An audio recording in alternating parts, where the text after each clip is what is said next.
What's up, everyone? Welcome to Simulation. We have a very exciting show today. We are going to be talking about Who Would You Write?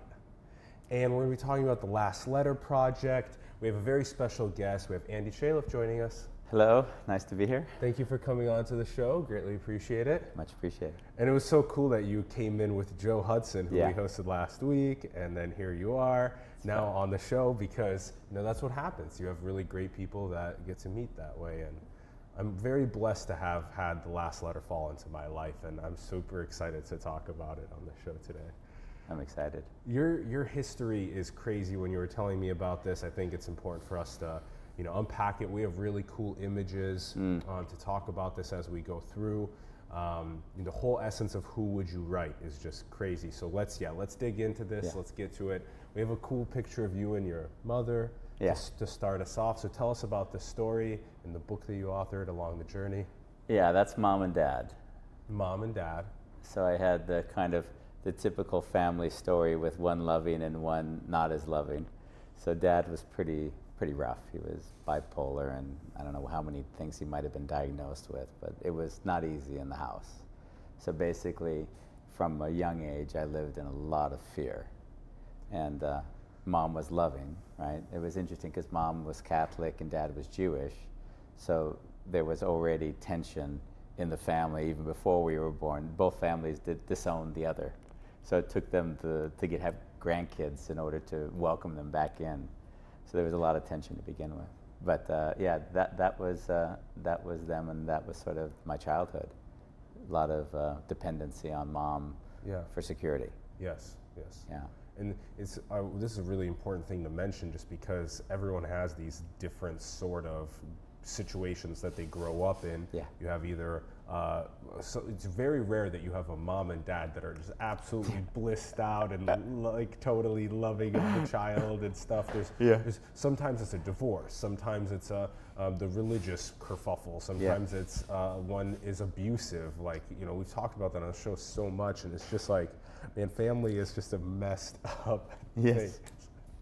And the beauty is that we all project that, we're the only ones. We're the only ones that had it difficult. Trauma, everyone else had it so good, I deserved every beating I got. I was waiting for Ron to chime in on that one, about the family. From both of the miserable bastards. I didn't have any love. I love sushi now. Yep. Man, and Ron turned out well. Fuck you.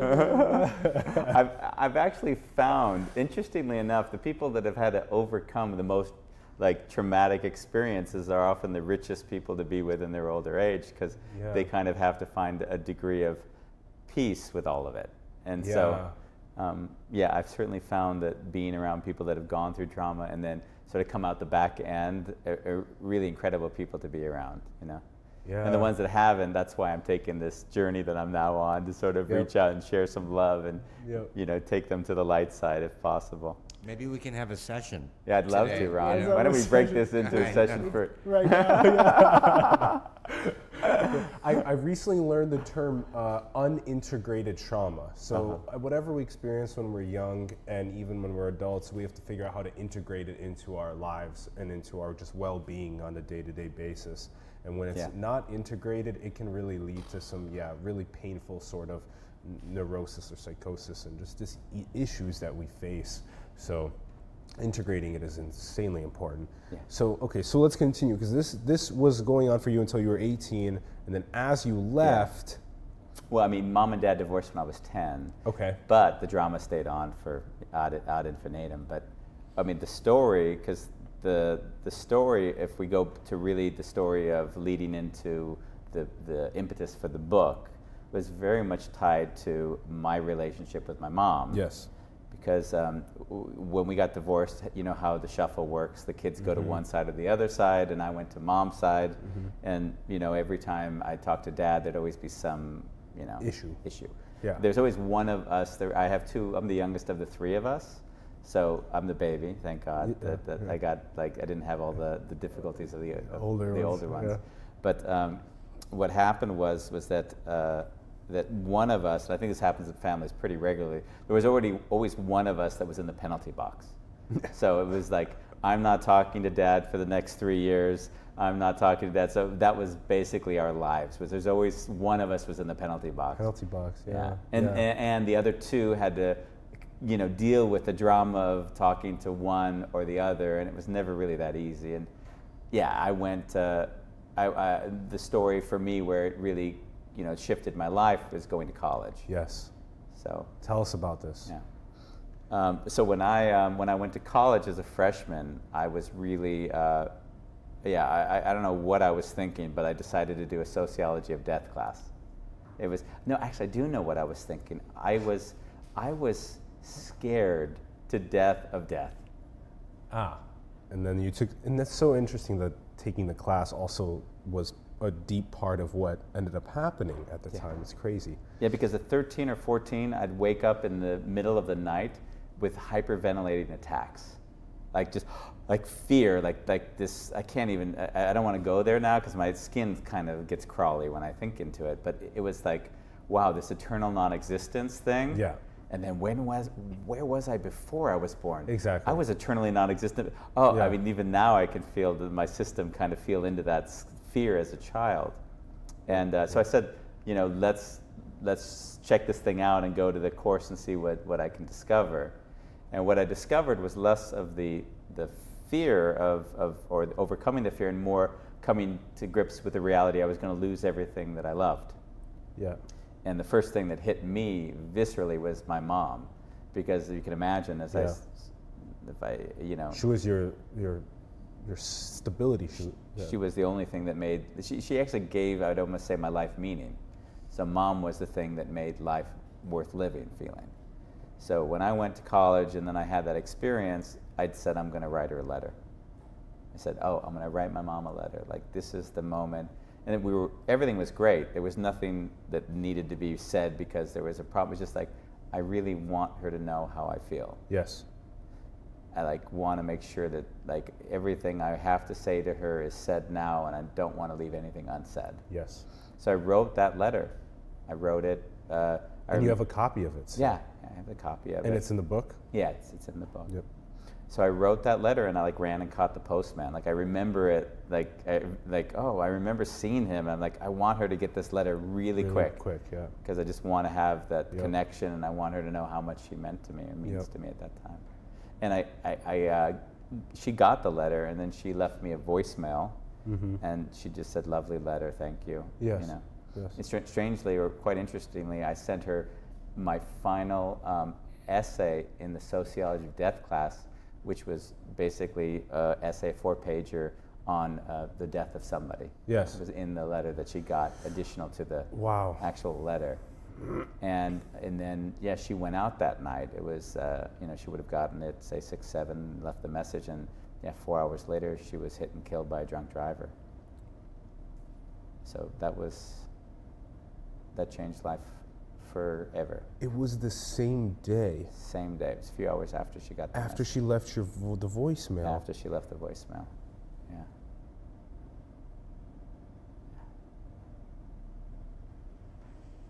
Oh my God! And you were 18. I was 18. Yeah. Totally dependent on that love. Yes. Even writing in the message, I don't know what I would do without you. Shoo, yeah. Yeah. Reading that after having lost her, even this many years later, was just crazy. It's wow, I wrote that then, and it was only, hours later that, after I received the message, that was true. Yeah. So this definitely spurred the Who Would You Write phenomenon, but that's 30 years later. Yeah. So how you felt in that moment of getting on our next image we have in the newspaper here. Yeah. How did you discover that this even happened, and what did it feel like? I was at a track meet because I was a freshman walk-on at UC Irvine running track, and out of the corner of my eye I saw my brother, and there was no reason for him to be there. He was just there, and I thought, interesting. I was still jumping, and I did see him go and talk to the coach. but I didn't really, register that it was anything big. Yeah. And then I finished, and then I was walking with him. There's a kind of a big field to the parking lot, and then there was someone behind me, and I turned around to them, and they said, "I'll see you later tonight." And they said, "Yeah." I said, shouted back, "Yeah, I'll see you later tonight." And my brother said, "No, you won't." Yeah. And I just kind of looked at him. His face was a little bit ashen. I said, "What do you mean? No, we won't. No, I'll see him later tonight." And he said, "No, you won't. Mom was killed last night in a car accident." And then that was like, I can't express the emotion at that time. Yeah. Like I hit the ground, like convulsing, sort of. When you you lose complete sync of emotion and like you're no longer in your body. It was just like every inhibition I'd have to be seen in any way was just non-existent. So it was dramatic. Yeah, feeling into it has been hard. Letting it feel back into that pain. Just raw, total raw. That's early for her. She was like 45 or something. It's a good question. I'm not exactly sure how old she was. I think maybe 47 in that direction, 48. And I just that feeling of you describing the moment of falling down and just feeling like you're not even in your body. Just what it means to have a mom for 18 years and then the next moment to know she's dead is that whatever happens to someone's soul when that occurs is that it's inexplainable with words. And even to put that feeling into someone, so for them to understand it is just, that would almost be like torture. It's torture. Because if you're living with that much pain, and in general, society wants to heal. So no one tends to sit with you in that pain. They're all trying to heal it somehow. And that becomes more annoying than the pain itself, because then you almost have to put on the exterior that I'm better than I actually am, only so I don't have to deal with your questions. How are you? Are you good? What's going on? If you had to have that conversation 100 times, I'm over it. So you just, it's good. There's this very strange sort of balance between talking about trauma and just bathing in trauma. And so I think talking about it and working our own healing processes is really important, and getting through it as quickly as possible, something that I think is really important. But I just know too many times that we bathe in trauma and that we just desire other people to hear about us bathing in trauma, and then it just turns into an I'm never getting out of it thing. And so no matter what the insane, horrible feeling is that happened, how can we get through it together? How can you get through it or me get through it? So you spent a period of 20 years going through just depression and sad feeling about this. I would say, what happens is you feel the deep, dark pain, and then you find coping mechanisms to kind of shovel it down a little bit more and a little bit more and a little bit more. But underlying it all is this unresolved pain. And it takes different shapes and forms, and it manifests itself in relationships or just about anything that, anything where you finally say, wow, there's this pattern that happens over and over again. And apparently I'm not improving anything, because the same thing happened the year before and the year before that, and that was becoming apparent to me. I'm happy that you caught that. And what were you using for your kind of like pushing the pain away? I mean, what I believe I was using, because I've lived in 7 countries since I left the U.S. when I was 20. You were using travel and the incredible feeling that you get from exploring new places in the world. Interesting, because then all of that positive stimulus. I realized at some point I had to emotionally commit suicide. I had to say that Andy is dead, because I was heading to dead anyways. That I had to say, that Andy's dead and gone. Now what does he want to do? And then I just went to an education abroad program, and I left to Australia. And I spent a year, and then I took a year off school to travel the world with a backpack. And then that just evolved to what turned into a 28-year journey that didn't bring me any time back home. And In fact, the beauty of this trip, like really the almost overwhelming beauty, is that when I was 20, I left the pain. And now at 48, I'm coming back and actually I'm bringing the pain back. And the way you're doing it is actually, I think, the best way to do it is you've now created something that then teaches other people about how to live in just a place of just straight presence, just incredible presence and incredible love to this whole present moment. Like, I want to get these letters out. I got addicted to writing the last letters last night. I just kept going because it was so fascinating. And we're going to show you guys what this is like to write these last letters. Yeah. But, okay, so should we talk about now the 10 years of coming to the last letter, so 20 years of I'd love to, yeah. Yeah, so now what happened in the last 10 years that brought you to, okay, I'm going to start the last letter. And we have this cool picture of the car, too, with the last letter on it. Yeah. So this was that's the manifestation of one night when I said, this is now an event. I'm no longer treating that as me just driving for 10,000 miles. I'm putting a sticker on the side. I've gotten more people that take pictures of me with that sticker than you could like shake a stick at. And it's hashtag inspire vulnerability. Yeah. I love that. Yeah, because the whole thing is that the last letter is just one way that one can inspire vulnerability. I'm really desiring that people look at the bigger picture, that in sharing that last letter, what I'm actually doing is inspiring others to do the same. Yeah, exactly. I want to be an example of what I want to model and allow others to exhibit for others so they can be a model, and clearly it'll grow only because people are living the thing, and that's what my real desire is in this whole project. And so let's go to the next image, because this is exactly where you have taken this. Yeah. So tell us about this. So this is the consciousness hacking group in San Francisco, which was it was an incredible group, and we had I believe 45 or maybe even more that night. And this is just an example of the sessions will always be broken into 3 parts. The first is me sharing the life story and actually just creating space for people to connect to their own emotion. So I'll really just share my story. I don't really set rules. I don't really specify who you have to write or what. Of course. But I just give them that space, and they fill it. And the things they come up with, I mean, there's not a session I don't cry. I mean, that's a given. I started last night tearing up. Oh my gosh. It's such a beautiful process. Yeah. And the beauty is that in the complete freedom of exploration to everyone, where they don't feel imposed on, they can step into the space, that no one's being forced anywhere. Yeah. And somehow the invitation is just so beautiful. Just having someone just saying, hey, I'm welcoming you here. You know, join me in the space for a while and see how it feels without any burden of needing to do anything or be anything. Just share that space a bit. I think this is this is probably a really good time to show people what is actually being written there.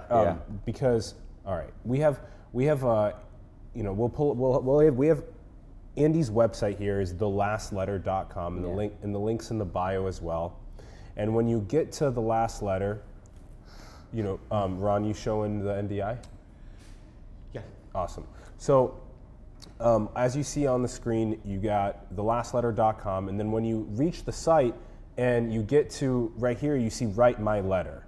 So when you click on Write My Letter, you get sent to this beautiful type form. You guys definitely got to use type form. It's so freaking awesome. Yeah, it's But great. so, the last letter coach. This facilitator will help you write the perfect letter to someone you love. Make sure to answer the questions with a deep feeling of connection to the person you are writing.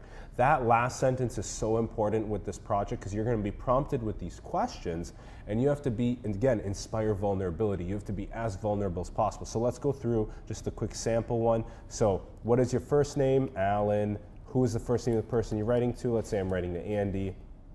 What's the reason you're writing to Andy? And I can say, I just realized, and I like how you give you give a couple of the options. Yeah. I just realized I need to be more vulnerable. And then enter, what are you grateful to Andy for? You have been an incredible inspiration to me opening up emotionally to my family.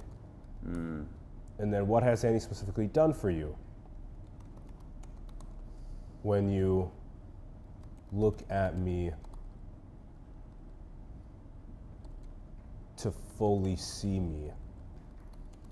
for who I am. Beautiful. And then what has this meant to you?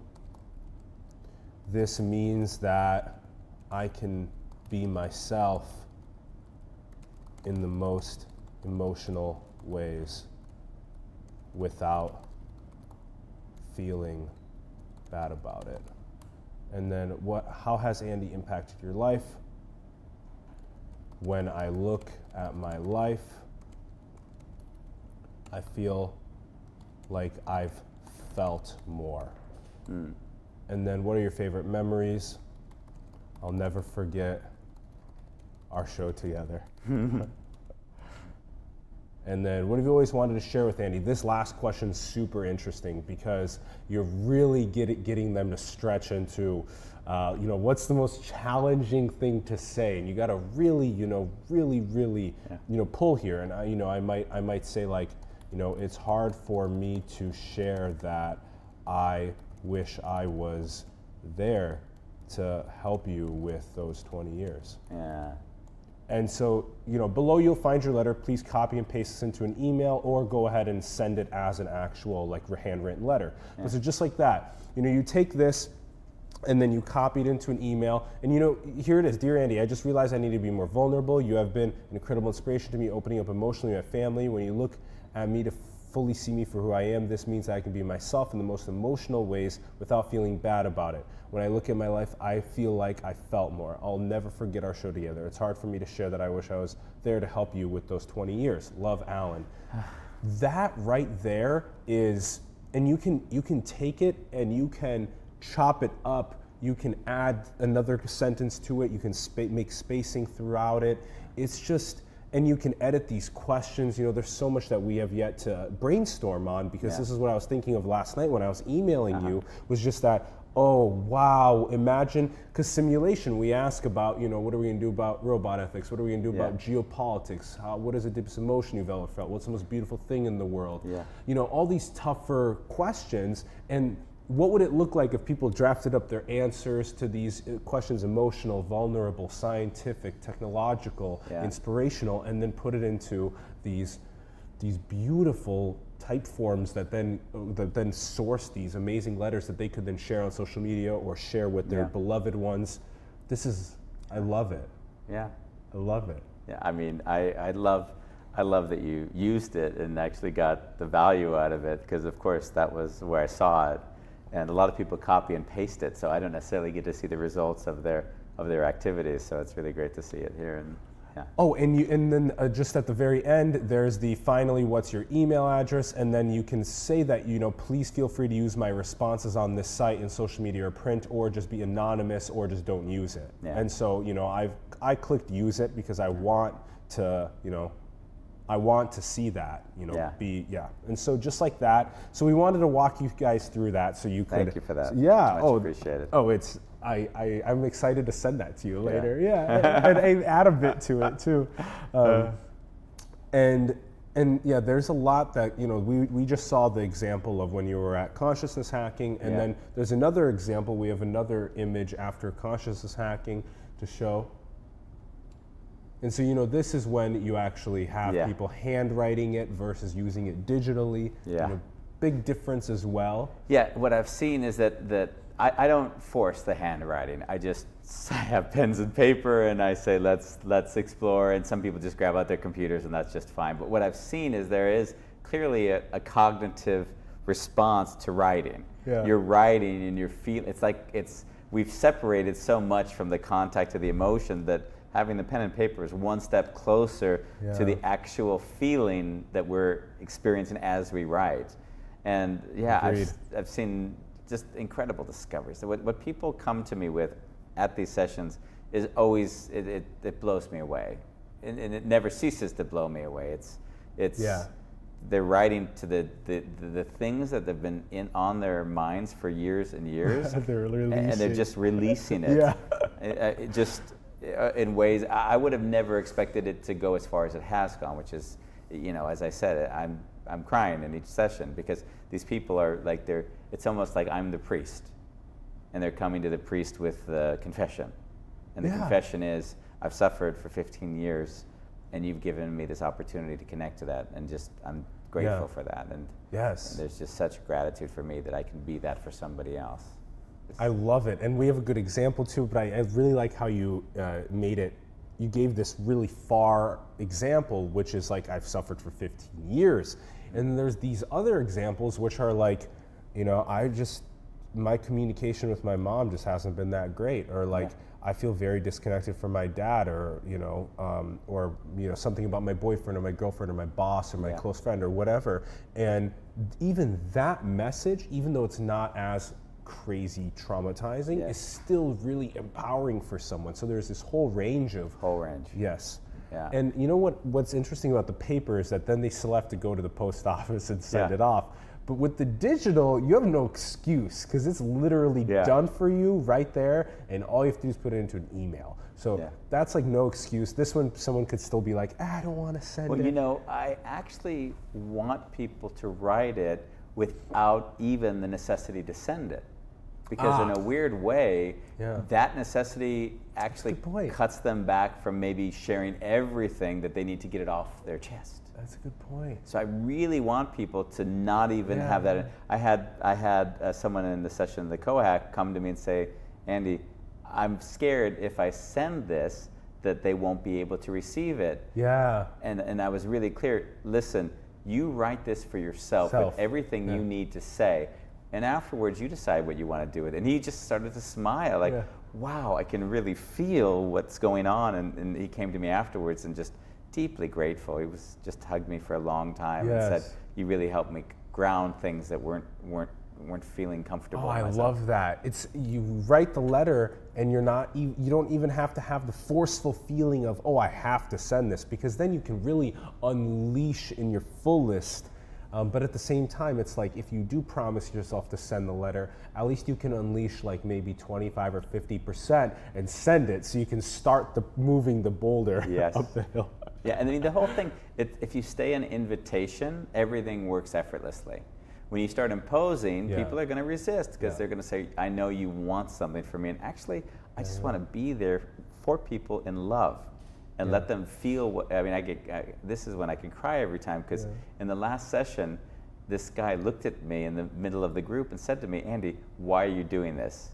Like a little bit, you know, like there must be a reason that's ulterior, because no one is this kind. And then I looked at him and I said, because I love you. And we looked, and he saw and he understood. And then there was another woman in the same meeting and says, I don't believe you. And then I looked at her and just, you know, and explained to her in the emotions that when you've gone through so much pain and you've had to find peace with that pain, then you see that pain in everybody else. And you know there's people out there just struggling to feel loved without being told what to feel, how to feel, what you need to do to heal. Just be there in love. It's the simplest thing, and yet it's the hardest thing, because we all need and want to solve everybody's issues. So just to be there in love is like, it's the revolutionary thing that's obvious but not done. Just being there in love. Love is stupid. Yes, I know, Ron. I like Ron back there. Yeah, I know. We're going to have a session at the end of this, and I'll have you in the corner crying, okay? We can just go and do drugs. Man, you bring it up again. We have, we'll get to this example, just that it is this sort of new, why is this such a new thing? Is it because we became more distanced from each other with the increases in like square footages of our properties and the suburbanized like living environments, and disconnected from thy neighbors, and like, if I don't love this person, I can just divorce them, and I don't, all these different variables, the social media economy now, these different variables have maybe caused some of the separation as well, some of the closeness, depending on, they help both in some cases, but as you bring this up, that people want to just be loved and feel felt and feel like they're part of the community, but at the same time, this sort of like Buddhist principle of like you know, I don't need your love and I don't need to be attached to the desire of you needing to feel what I feel or understand me in order for me to be and in order for me to feel the bliss of life. So that's also strange because it's part of Maslow's hierarchy that you need to feel this love. Yeah. But this Buddhist principle is just like, no, just, you know, feel the bliss. You are divine. And it's just this, it's crazy because there's so many of these perceptions of where to, you know, well, I mean, be. I write about it quite a bit in the book because, you know, in those 7 countries, a lot of them were Eastern countries. So I lived in Japan for 2 years. And in Japan for 2 years, you really get to see an entirely different way to view a life. You know, there's family, there's heritage, there's reverence to something bigger than yourself. Yes. So the Western independence, like getting somewhere with a determined mind, with success, which dominates a lot of just our culture, is then not necessarily balanced out with the just peace with being and just comfort with quiet. Yeah. And those two, that call it that paradoxical relationship, that if you're strong on one and light on the other, or strong on one and light on, you know, the other, that you're not really able to like embrace everything life can offer. It's not good nor bad, it's just they're all a bit different. That's our timer. Yeah, our 15-minute timer. It was interesting. I was feeling through my body that it was about to come. Oh, really? And then it did come. It just a couple seconds ago. Thank you, Ron. Thank you. You're So this is very interesting that you pick out these different cultures and the way that cultures have a feeling of something greater than themselves. Yes. And they're a little more respect to maybe the lineages. And we were talking just yesterday night, we did an episode of Fried Chicken where we talked about, which is Ron's show, where we talked a lot about just this feeling of being greater than, or of something greater than just my little tiny grain of sand, which is, you know, Mother Earth, Gaia, the land that we're on. You know, there have been many groups of civilizations that have lived prior to us that have just paid lots more respect to the land, and they think generations in advance, and the way that they behave. And this type of thinking, again, why are we losing this type of thinking in many ways? Have we lost some sort of intellectual capacity to remember that? Well, I see it more and more. The beauty of being able to travel and live in different places for extended times gives you this alternate reality on the world. You adopt a different way. So I live in Amsterdam now. And in Amsterdam, it's a Calvinist society. So they're Calvinist. So the Catholics, they spent a lot of money. The Calvins were outside of the city walls, and they said, your excesses are not what we want. So they basically live a life that's full of more minimalism. Got it. There's not this extravagance. Yes, yes. And what's interesting was when a Calvinist society begins to grow, then you see that there's humility is very much ingrained in the culture. So if you're you could almost tell a joke like 3 guys are at a bar. One's in this case, Calvinist, if there's the American will tell you, this is what I've done. I'm really proud of all of my achievements. And then the Dutch person sitting next to him is going to say, my God, have a little bit of humility, right? We're all trying to work it out. We've all done greatness in our own ways, so don't elevate yourself. So there's it's a very interesting to be in both societies and experience how drastically different they are. They are so drastically different. And yet very similar, of course, because it's a human experience. We all are very similar, but these little... And Japan versus Dutch, and Japan has its own, it's a universe difference. And then African versus Southeast Asian, South American. Yes. And the book, by the way, is for me an effort to show how through those 6, 7 experiences in my life, each one shaped me to lose a little bit more of this identity as I began to see through myself. Yeah. Because there's nothing better than being in another culture and having that mirror and then realizing that you've taken for granted who you've become. Yeah. You never thought that you became anything. You just thought, but when you were in a society that's so different than what you are, you begin to realize, oh, that came from some earlier moment. And letting go of a lot of that has been the journey and basically the things that I've written about in the book. Yeah. I really love the example of just going to somewhere new and realizing that, wow, people here behave differently, and maybe I'm not as humble as I thought. Yeah. That's a great example of humility. Is a great example. Oh, yeah. That's a huge, important example. And just maybe the feelings of like the pace of life. We talked about the pace of life a lot yesterday. And yeah. I mean, in Japan, you have also really interesting that you don't elevate yourself above your superior. So if you're at a college in Japan, if you're doing a PhD, then in general, you can't write a paper that would disprove what your professor had written. So there's a lot of conformity only because it would be considered impolite to like suggest that maybe what you wrote wasn't completely correct. And that's very fascinating.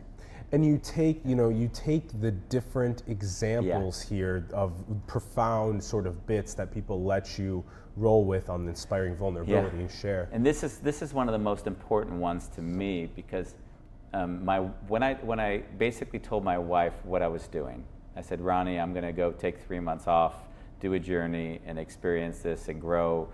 You know, it wasn't easy. And what she did was something that just broke my heart. She took out this paper from her wallet, and she said, I want to show you something. And then she said, this is the paper my mom gave to me when I left Indonesia to travel to the Netherlands, where she was moving permanently. Yeah. And she said, I've kept it in my wallet ever since she gave it to me. And I didn't know that existed until that moment. It's a moment, yeah. And she opened it up, and it was sort of, you know, one of these cute papers, and basically a line on it that she read to me, and we both cried. Was the one that's here, is that all the pain so that good. cuts your heart, save it as a gift to make you stronger. Yeah. And when we read that together, it would just connected us back to, you know, the beauty of, you know, why she is not with me, but we're together in this. This is Ronnie's mom that wrote this? Ronnie's mom wrote this. Oh, to that's her. so good. Yeah. Yeah. Ron, isn't this quote good? Well, yeah, but why do we have to come in like so vulnerable to get our heart broken or to experience pain to just become stronger people? I mean, what's up with that? I know, Ron. When did you shut down emotionally to love and acceptance and all that stuff? I came in closed. I knew that, shit wasn't going to go good for me. So. Well, we have time after the video. I'd love to sit with you for 5 minutes. Yeah. Let's do a fried chicken of it. I'll go direct it. Ron will sit in this chair. I'm gonna hug him for 5 minutes. Yeah. I'm just gonna hug him and just let him feel pure love. Pure love for 5 He's minutes. gonna say, "Get out of here! Get out of I'm throwing here! you out. Get away from me. I don't want it." Ron, pose that question again, though. Pose a question again. What's the question? Why is it that we have to come in so vulnerable and to experience to pain and trauma to be stronger, number one, but also to be more loving and understanding, you know? So, well, yeah, I'm answering the question as I'm asking it. What do you think then? What do you both think? Ron, what do you think? I don't know. Maybe I wasn't so loving coming in. Maybe, you know, even though I joke, you know, about my extent of love, maybe I needed to, you know, feel the pain to just understand, just a little bit closer to what love is supposed to be. Just Yeah. But then again, I also appreciate the Frank Zappa song, "Broken Hearts Are for Assholes." You know, you got to be strong so you don't allow yourself to get your heart broken. Yeah, that's if you get your heart too. broken, it's kind of your own fault for, you know, being so vulnerable. And what is Andy's take on that? I love Ron. Ron just answered the question as well as I could answer it, except he probably didn't. He didn't necessarily. He saw, if I may, what I heard is that you saw it as one or the other. And I believe it's both at the same time. Oh, that's good. Yeah, and I probably also. Like, I am the most irreverent person that you might ever meet. Like, basically, I just live laughing at everything that I'm doing, including the tears. Like, I am laughing like, you idiot. Yeah. Like, but those tears are also part of me, so I let them go, just like I laugh at the guy who's crying. When Alan and I went to see Mr. Rogers' Won't You Be My Neighbor, I don't know if you saw it. Yeah, I saw it on the plane. I started weeping before the movie even started. Yeah. It just brought me back to a special time in my childhood where watching Mr. Rogers, I had to keep it on the DL and not let anybody see that I was watching, this beautiful human being. Yeah. And really, those tears were joyous, and I'm grateful for the love and the heart of Mr. Rogers. Yeah. So, I was on the airplane here, and I watched that movie, and the stewardess had to bring me like tissue because I was so pathetically crying in my seat. I couldn't like. It wasn't even like one of those sniffle cries.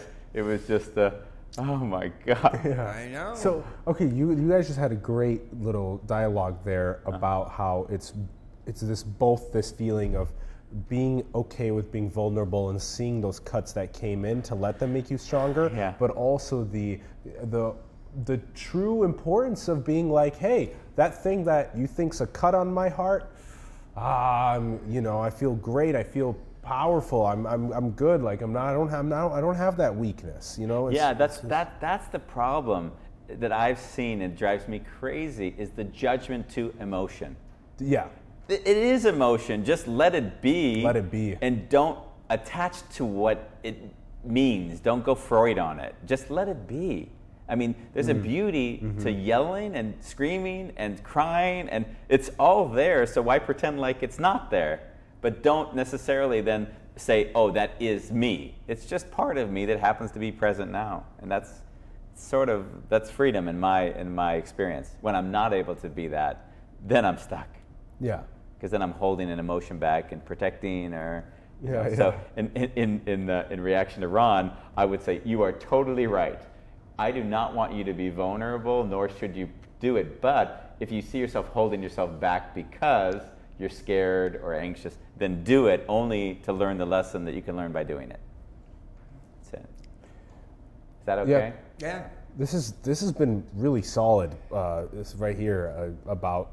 We've been touching on this in so many different aspects of the nuance. It's been so good because it's not binary. No. It's very nuance driven, and that's what we love doing on the show, and unpacking vulnerability and inspiring vulnerability. Yeah. This one's really powerful. I like the save it as a gift to make you stronger. Do we have another one to end with, Ron? Well, I think I have one that was really important. Oh, this for me. one. Yeah. Tell us about this one. So, I mean, in my heart, when I began the journey, there was always like, I know what's gonna happen. I know I'm gonna be coming into situations where people wouldn't necessarily write or connect with people unless they were given space that I was hoping to create that they would do that. And there was an individual that I met before the tour. We had our discussion, and clearly he understood what I was desiring was that he be more vulnerable with the people that had meant something to him. And what it was coming up on Father's Day. He didn't write a letter, but he wrote the text, and basically he said, "Happy Father's Day. I know you don't have any kids, but you've been one hell of a dad for me. Love you. Oh, talk soon." So he sent that message. It was before Father's Day, and he said he didn't get a reply for like 2 or 3 days, and I'm not sure where it was in the market. 4 days, let's say. Yeah. And he said every day he looked at his phone like, when am I going to get when am I going to get the reply? Because it meant so much to him to write it. And then he got the thanks. That means a lot to me. I've tried to give you the support which I wish I had had. Yeah. And so that was the message he sent to him, and he said he cherished it like it meant the most that he could imagine. And then, and then, and of course, and the painful reality is that the day after he sent this, he was bike riding. He was 81 years old, and he was hit and killed the day after he sent this text back to him. Wow. So he said to me, "Andy, I want to, share this with you because this person was so special to me, and I just appreciate so much that I could send this to them before they died." Not knowing, again. Damn. Yeah, that it could happen the next moment they could be gone, and that you want to close these loops Man, you're making me want to go and close so many loops. You're making me. What do you mean? Close loops. Close loops You like write those. these letters. These friends of yours are gonna die. Yeah, Exactly. Christ, be careful. I got lots of letters I want to I write. know, I know. Fucking I know Donald exactly Trump. who I want to write it to as well, that letter. Yeah, I have so many of these that I need to write now. Holy cow. Yeah. Yeah. Oh man. Yeah, didn't you just write your friend a letter last night? Yeah, I've written 3. I wrote 3 last night. I'm probably going to write my 3 more God. tonight. It's Yeah. going to turn into a meditative exercise every Be night. careful, Jessica. My whole, Be our careful whole. who you send love to. Yeah, I'm gonna, We're laughing. I'm gonna have so many people that just are like, wow. What's I happened haven't to heard. Alan? Yeah, What what happened happened to to Alan? Alan When that did he he get so reached full out of to love? me? Yeah, full of love. I thought Alan was disconnecting from people so he could focus his time. All of a sudden, he's Full of messaging. love. He's full of love and closing these loops. Yeah. And then it's like if I get these messages, I'm like, crap. I hope I don't die. I'm like, please. Yeah. Oh man, wow. And this same person, by the way, came to a session and they wrote the last letter to that person, the one that they wish they had written before. Yeah, yeah. And it was just it was beautiful to be with him when he had that opportunity. Yeah. Yeah. Ah, this is so good. So how many of these do you get submitted like a day? Well, I mean, what's going on is that's been the bigger challenge for me, is because I didn't quite factor in that when you write something that beautiful and that vulnerable, the last thing in the world, you're like, let's publish it, let's get it out there. So in essence, I've been asking people to take 1 or 2 sentences that meant something to them and send share them to those me with you. so that I can use that to inspire others to do Yeah. it. I really am hoping to create a movement around this where the more people see that they can allow themselves to be vulnerable, it'll help Yeah. others to do the same. And Yeah. that's really why I'm doing this. I love it. Yeah. I love it. I love it. I love it. Yes, yes. And we're going to increase vulnerability on the planet together. I love it. There's so many of us kind of pursuing this, but I love this path. This path is a really important and easy one. I think it's fairly easy for people to do. That's the barrier of entry so low. Yes. And that's what makes it, like get going with that vulnerability. Okay, let's ask you a couple quick questions. Just Okay. as we come to an end on the show, we like to ask our Questions. guests specific questions Okay. that we ask our other guests. So, Andy, I'm excited to hear your thoughts about these questions. I Okay. like that we look at Ron for this. Yeah. Ron, are you going to approve of these or not? I got it. I've been. This is my 190th answer. I'd love it.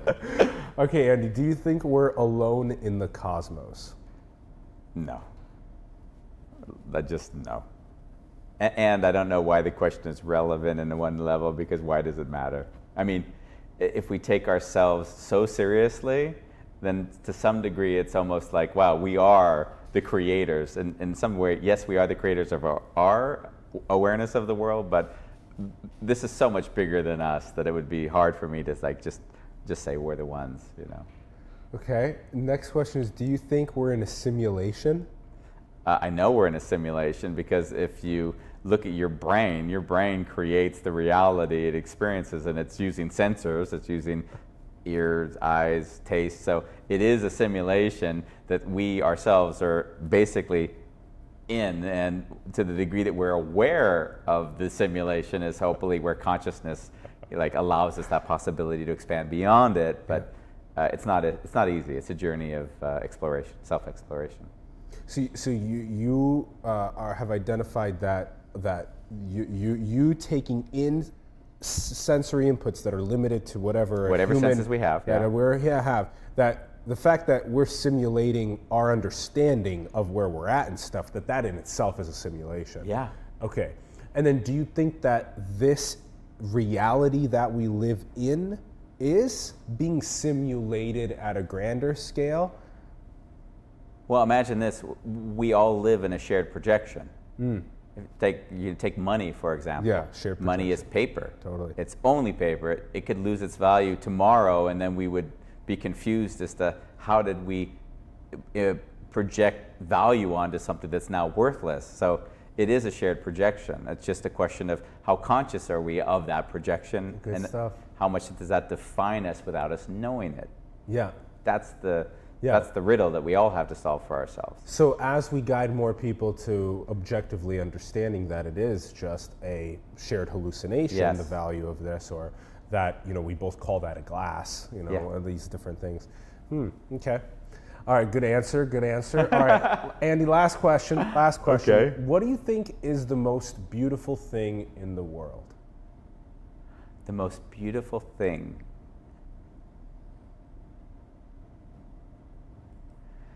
The most beautiful thing. It's always hard with superlatives, the most, and, you know, I would say being. Because whenever I'm not being, it's not beautiful. So being as a state is it. Yeah. On or off, on or off. Yeah. And being would be defined by my capacity to fully let myself be at peace with whatever is in a given moment in time. Yes. And to the degree that that isn't there, then it's not a good time, or it's not as good as it could be. That's so interesting because Joe Hudson was just on the show and his answer was now. Yeah. That was his answer. Yeah, what's the most Yeah. beautiful thing in the world? Now. And I was Yeah. like, wow. Well, that would be, and that's what you. that would be my answer in another form, of course. It is. Your answers are just right in that same form. Except, you know, I really like the way that you phrased yours. Being at peace with whatever is that moment, and the next moment, just being at peace with Because whatever that is. moment is so beautiful and precious that all of those moments are like the same moment in a way. It's like, wow, that's how it feels when I'm looking at you Yes, in love, yes, and it just, there's like this feeling that overcomes you, and your space, you know, it just isn't there. It's just this and that. You know, what is more beautiful than that?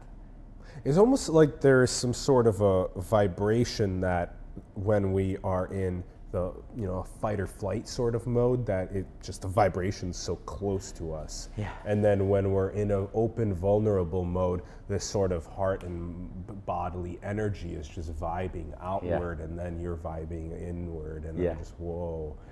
That's the best. That's so good. This has been amazing. Andy, thank you so much for joining us Thank on you, the man. show. This has been Thank you. such a blessing. Thank you. you. Inspiring vulnerability. Let's get more people inspiring vulnerability. Let's get more people that care about this sort of process of identifying what is going on within themselves with their loved ones, writing to them, this beautiful process. Let's get more people doing it. Links in the bio. Go and give it a go. Try to plug the book too. Be sure to get Yes, the book. and the Last Letter book as well, Yeah. along with, you know, find that on lastletter.com along with the type form. Do them both. Check them out. Give this a go in your lives. You need to bring your honey love some chocolate. She needs some, and she's not leaving the house because of that letter you wrote. So keep that in mind. All right, go ahead, wrap the show up. Presenting chocolate to people is almost always an amazing idea. Much love, everyone. Thank you so much for tuning in. Give us a comment below. Let us know your thoughts. How are you inspiring vulnerability? Tell us about your vulnerabilities. We'll tell you about ours. Let's have a community discussion about this. Also, huge thank you for Ron, our producer director. Thank you very much for our show today. you, Ron. Also, everyone, do not just consume this content. Go and create it. Go create with it. Go and make with it. Go build. So make blogs, make music, make videos, make writing, make businesses. Go create. Go have powerful, vulnerable discussions with other people. Thank you, everyone, for tuning in, and we will see you soon. I'm gonna go hug Ron now. We're gonna go hug Ron.